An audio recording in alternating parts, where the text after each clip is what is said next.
Hey, so now that I'm going to be submitting starter offers, I just wanted to clarify. So, since the offers are, a fair bit below what the owner is willing to accept, are they cash Hold on. offers? Let me pause there. Okay.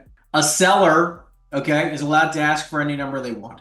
Okay. It does not mean we are offering below what they are willing to take. I just want to stop you before you start believing your own bullshit. Okay. Yeah. So it's like keep in mind that if Jeff Bezos and Amazon called you up and said, Adam, I want you to submit an off like it's this big warehouse, 100,000 square foot building in an area near you in Long Island. Okay. And he calls you up and says, "Listen, I know you sent us this warehouse. The seller wants 50 million. I want to offer 20 million. Would you write it up?" If Jeff Bezos and Amazon told you to write up an offer for 20 million Oh, on a yeah, building, yeah, yeah. yeah, 100% we're writing it up. There's not even a question. It's 40 cents on the dollar, and I don't give a what it is. I'm writing it up because Mr. Bezos wanted me to. Yeah. My point is that people look at the offers, our starter offers, in a different light. It's the same thing. It's just I don't need to wait for Mr. Bezos to tell me what he would offer on. So what I do is that I just have a rough gauge. You and I, like as an example, right? Perfect example. Thank you for bringing this up, anyways, because this is a beautiful example. In the live calling session, we just spoke to this guy, this lead. Okay, he wants 1.1 million. Do you 100% with certainty know that he would decline 800? No.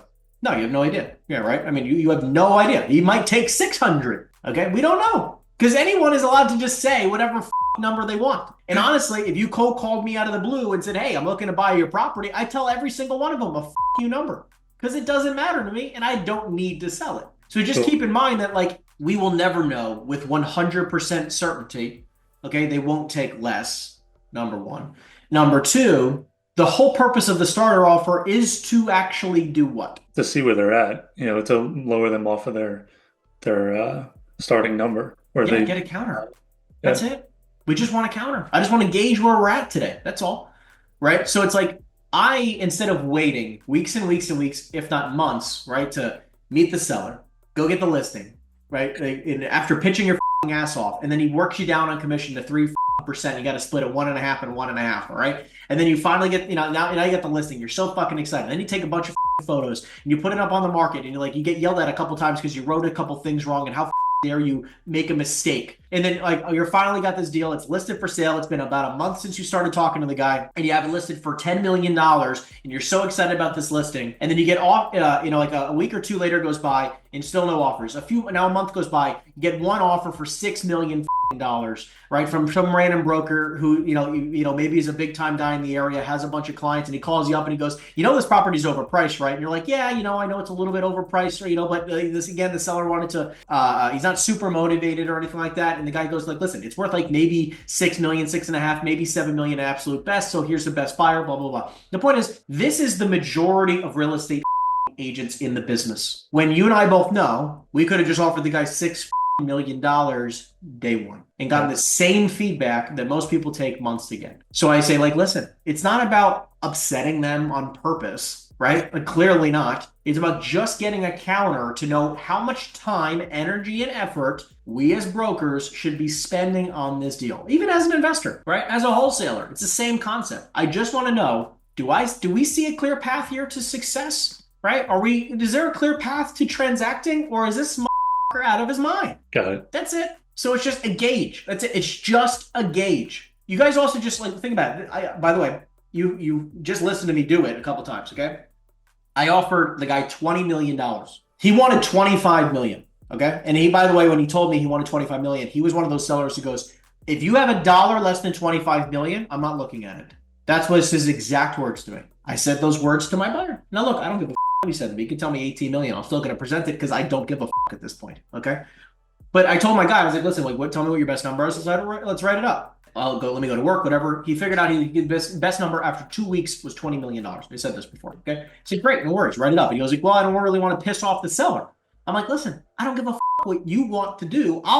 He'll be pissed off at me. He doesn't know you, right? Like it doesn't even matter who this mysterious whoever, and this was a real buyer, by the way. Right. So anyways, he didn't write it up. And now the guy took an offer for probably 23 million. You just don't know. Right. So it's always worth it. Always. It's always more worth it to just make an offer no matter what. And by the way, even if the wanted, in this case, with the shopping center guy, let's say he wanted 600 grand. You and I both look at each other like, this is a freaking steal. I'm still setting an offer for 500. It's always that process, no matter what. Sounds good. All Thanks, right. man.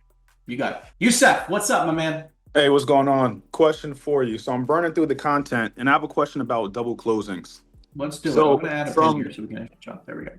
all right, so I'm under the impression that you have to have the funds so you can close that first closing, and then you can sell it to your seller. But in the videos, it seems like you're using your seller's funds to close the first closing before the second one. Does that make Correct. sense? Correct. Yeah. So let me be clear. Okay. Okay.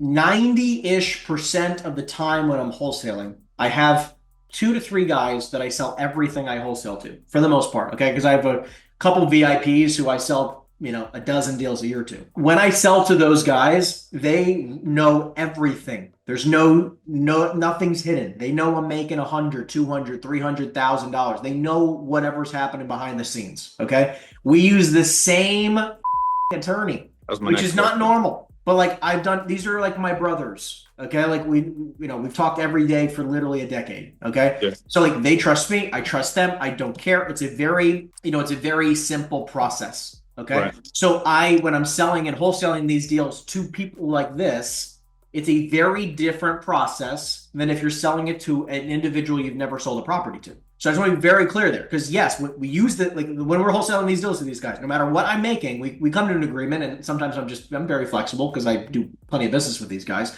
So we use the same attorney, they use the same title company, right? So double closing using their funds is like this. It's very easy. No one cares. We have to sign affidavits knowing that we're using the same attorney, which is incredibly dumb. Not normal types of situations that you typically would hear with other wholesaling. Right? So I just want to be very clear with that. Now, when I'm wholesaling it to somebody else that I don't know, which I've done several times, I cannot do that. Right? So you need either transactional funding, right? If you want to be quiet about it and have nobody know, transactional funding if you don't have the money, or you need to come up with the cash. And to be honest, transactional funding is probably the smart way, which is why I stress so much online, trainings, whatever. You need to have a major spread, right? I mean, like some of these people are trying to do, $100,000 wholesale deal, right? And on a $5 million deal.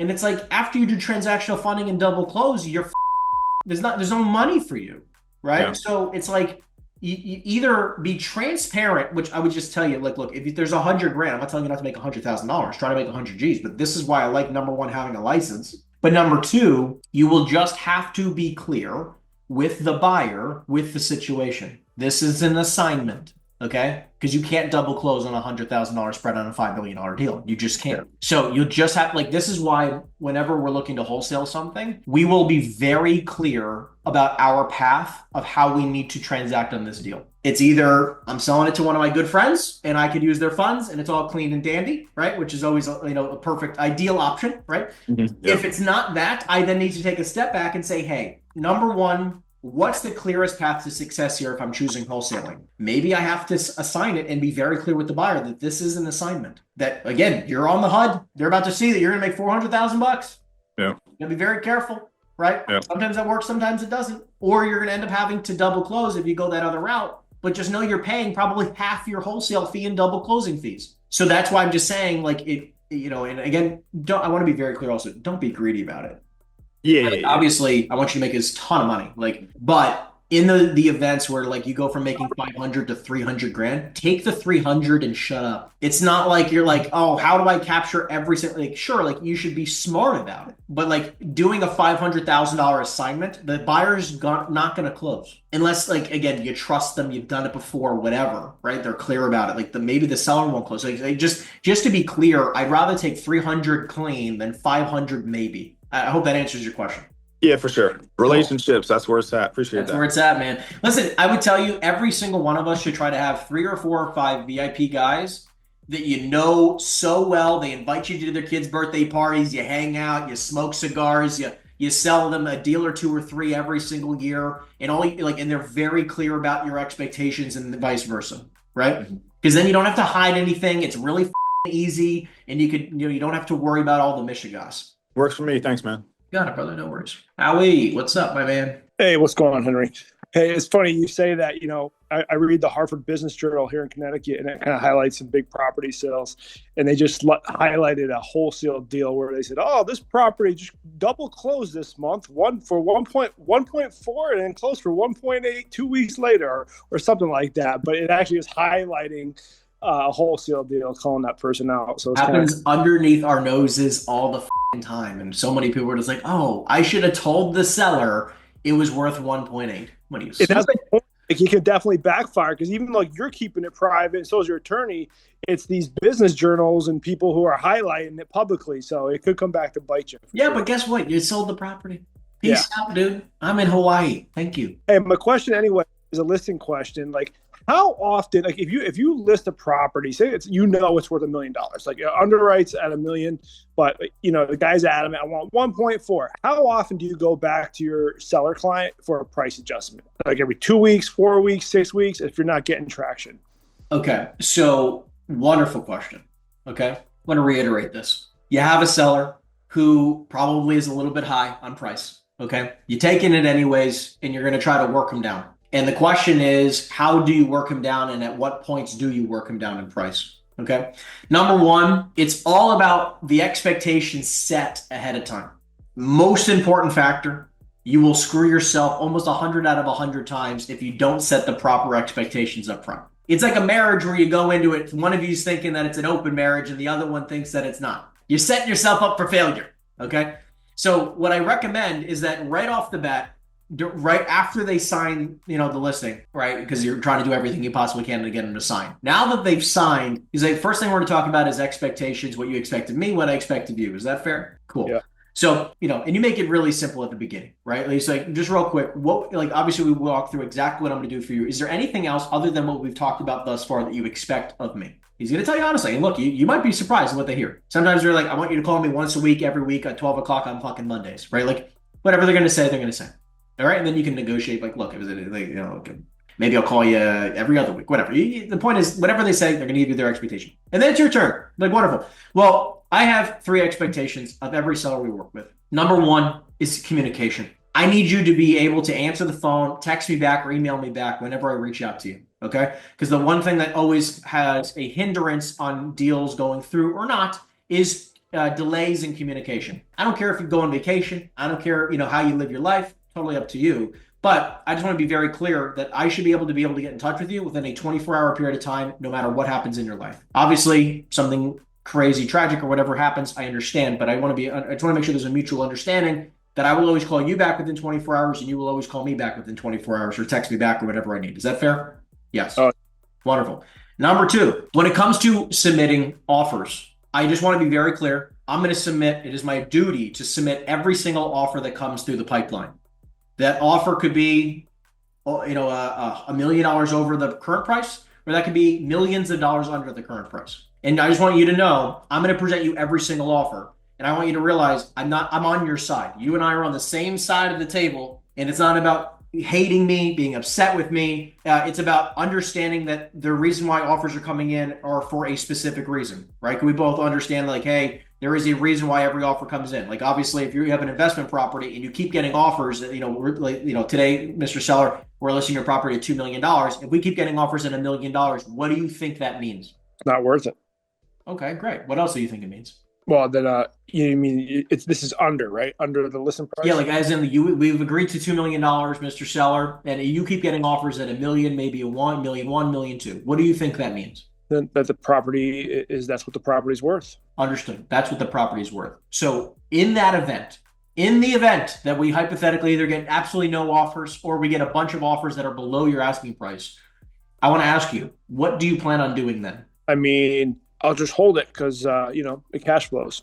Okay. So just to be clear, because I just want to make sure I'm hearing you correctly, because again, you and I are on the same side of the table here, right? I'm on your team. I want to help you get you the best price for your property. But if the market is continuously telling you that the property is only worth X to X price, your decision then is to not sell the property, not change the price, not make any adjustments, not try to work on enhancing the leases like we've talked about to try to get you more money, right? It's to do nothing and then to just sit there and wait and maybe hope and pray that we get a better offer. Yeah. I mean, I'm cash flowing right now, so why not?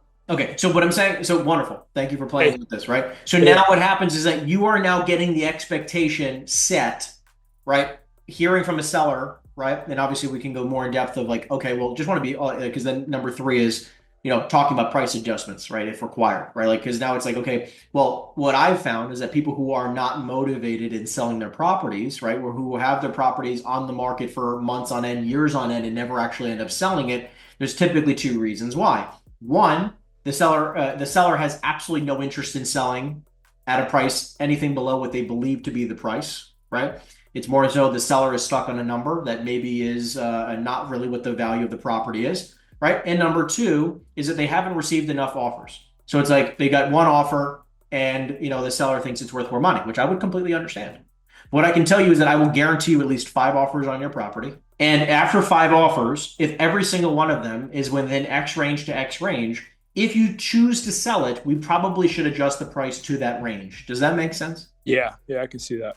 Because what I don't want to have happen is that at the end of this 6 months or this year or 90 days, whatever you sign, I don't want you to hate my guts because I didn't present you with enough offers. I'm telling you, I'm going to get you at least five, right? So that's my guarantee. And on top of that, what I also don't want to have happen is that we take this listing at 2 million when you and I both know that the price might be substantially less, right? And we will know for sure after the five offers. I want to have some type of mutual agreement that like, look, I obviously don't work for free and you don't just, you wouldn't expect to do anything for free either in your business. So it's like, I want us to have some type of mutual agreement that if we have to adjust the price, you are going to be fair and reasonable in doing so. Is that fair? Yeah, that makes sense. Because if they're completely against it, I'm going to take the listing agreement and just rip it up in front of their face.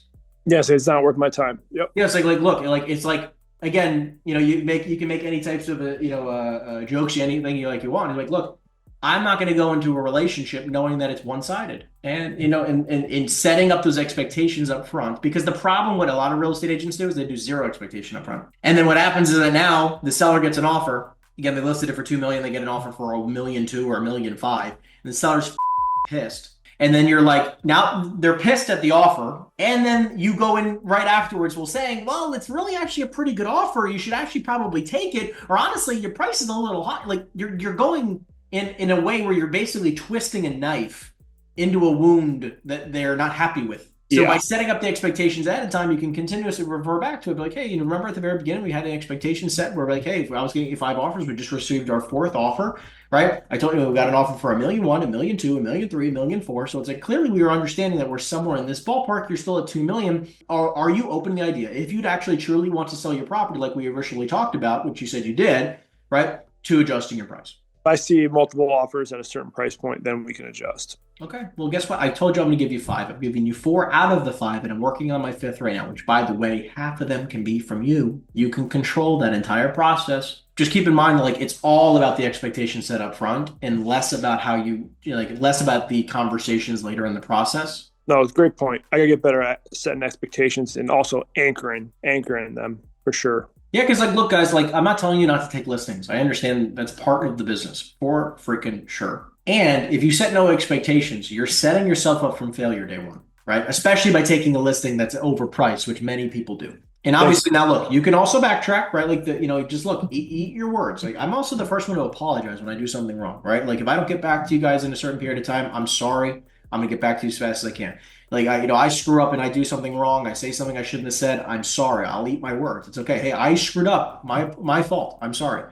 People just want to hear that, right? Like, and I'm not here to, I'm not a victim about it. I take 100% responsibility for my mistakes, right? And that's okay. I'm human. I'm going to make mistakes, okay? But I'm going to do my best to, make it up to you and do whatever, right? And you could say that in those times, like, listen, if you're going into also a listing, let's say you've gotten 0 offers on it, and say, listen, John, I've been working my tail off, okay? And you want to list off how you're working your ass off. Because if you just be like, I've been working my ass off, they have no offers, what the fuck do they think you're doing? Right? Yeah. You're doing nothing. So keep in mind that, it's reconfirming what you've done in the past, reconfirming and showing them all the things that you've done and say, listen, John, I want to do everything I can for you, right? And I have been doing X, Y, Z, 1, 2, 3 for you, right? Here's to show it. And at the same exact time, all of the feedback has been the following. By the way, you know what's really cool, guys? If you have feedback, get it in writing in emails, screenshot it, and send it.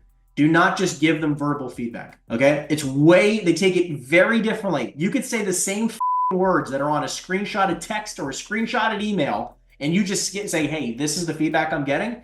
And because it's a screenshot and proof that someone else said it, not you, they will take it very differently. That's a great point. So it's like, instead of you just saying, yeah, they think it's overpriced, here's 4 text messages from buyers saying, I think it's so overpriced. I don't think the seller is real, blah, blah, blah, blah, blah. I like that. Thank you.